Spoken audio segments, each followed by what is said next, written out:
Watching your favorite athletes perform at a very intense high level, it's always rewarding to see them help one another out. In this video, we're going to be looking at some of the best NASCAR moments where drivers have helped each other out.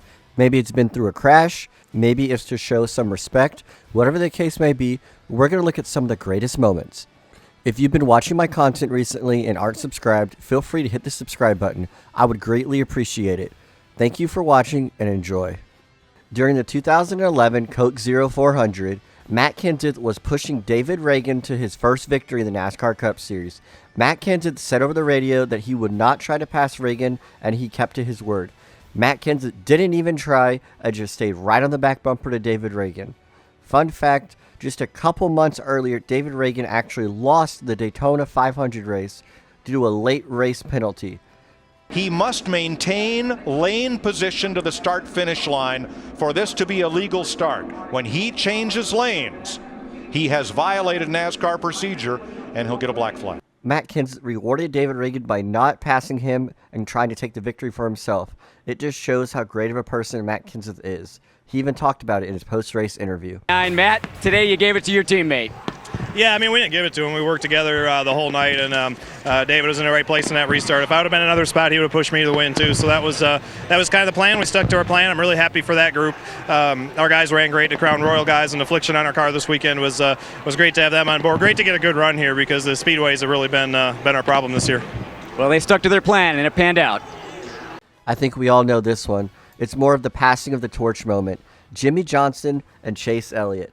During the 2018 Watkins Glen race, Chase Elliott won the race on fuel mileage.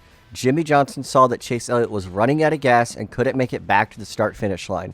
And in true seven-time champion fashion, Jimmie Johnson puts it in reverse and helps push Chase Elliott to the front stretch where he could celebrate with his team. Jimmie Johnson is one of the kindest guys ever in NASCAR and is a well-deserving champion. Speaking of Chase Elliott, during the 2020 Coke 600, he unfortunately lost that race, but at the end of the race, Kyle Busch came to console him and gave him some words of advice.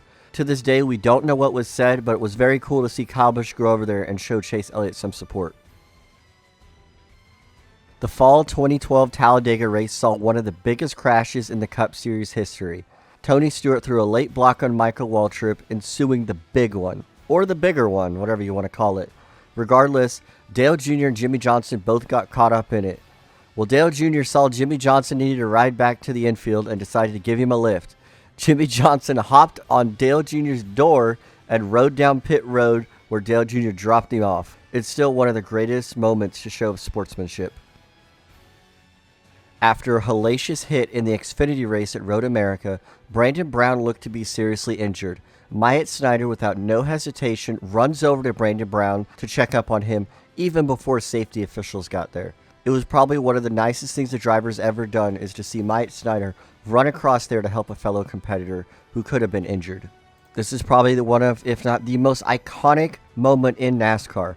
Michael Waltrip helped push his Dale Earnhardt Jr. to the victory in the 2001 Pepsi 400. We all know what happened on February 18th of that year, but Dale Earnhardt Jr. got redemption helped by his teammate Michael Waltrip.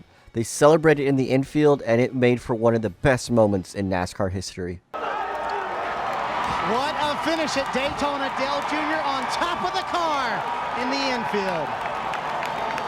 The 1998 Daytona 500, when his father finally won the Great American Race, he threw the car into the grass doing victory donuts. Everybody joining in the celebration. That's Chocolate Myers. Storybook ending. Oh, this is great.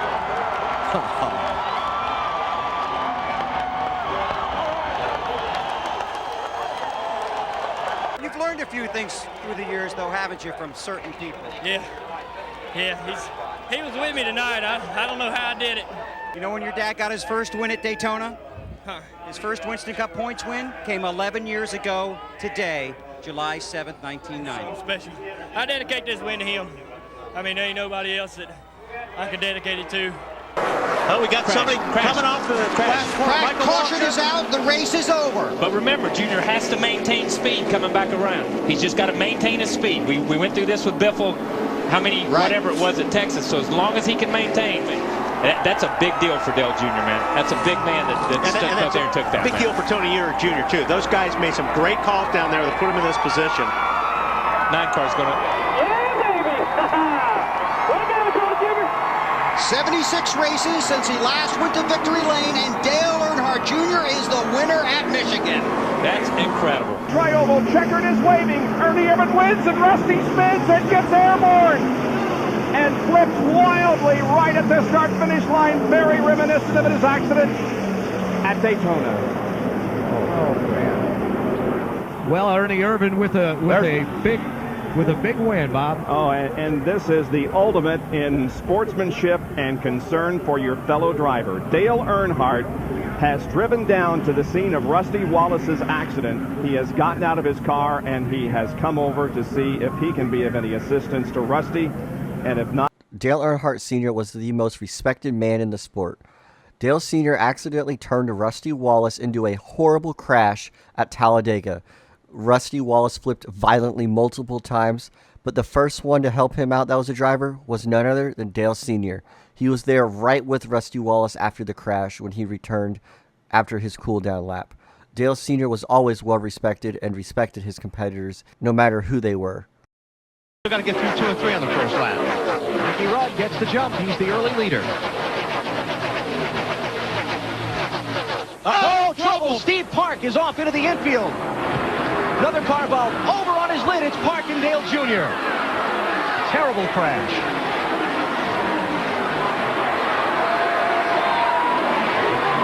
Man, Steve Park's car just turned dead left when he came off turn 2. Junior's running to see his teammate and see if he's okay. Getting off into that wet grass wasn't going to do anything to slow those cars down. Caution is out. Ricky Rudd will leave the field back to the yellow.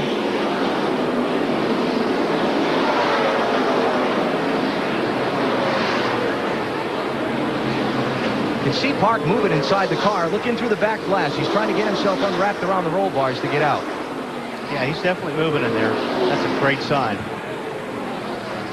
The car hit that inside guardrail, which is a guardrail instead of a wall. Now, Rusty Wallace got a piece of it.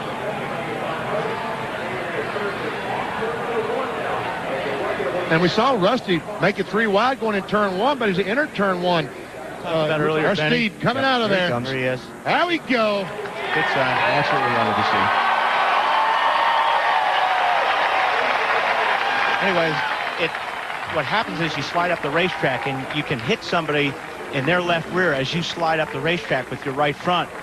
And that's almost what it looked like. That one car just turned dead sideways. Well, what a great shot that is. Teammates walking away from a crash like that, arm in arm. Thank you for watching this video. I hope you've been enjoying this content recently. If you aren't subscribed, feel free to hit the subscribe button. And until next time, always share some kindness.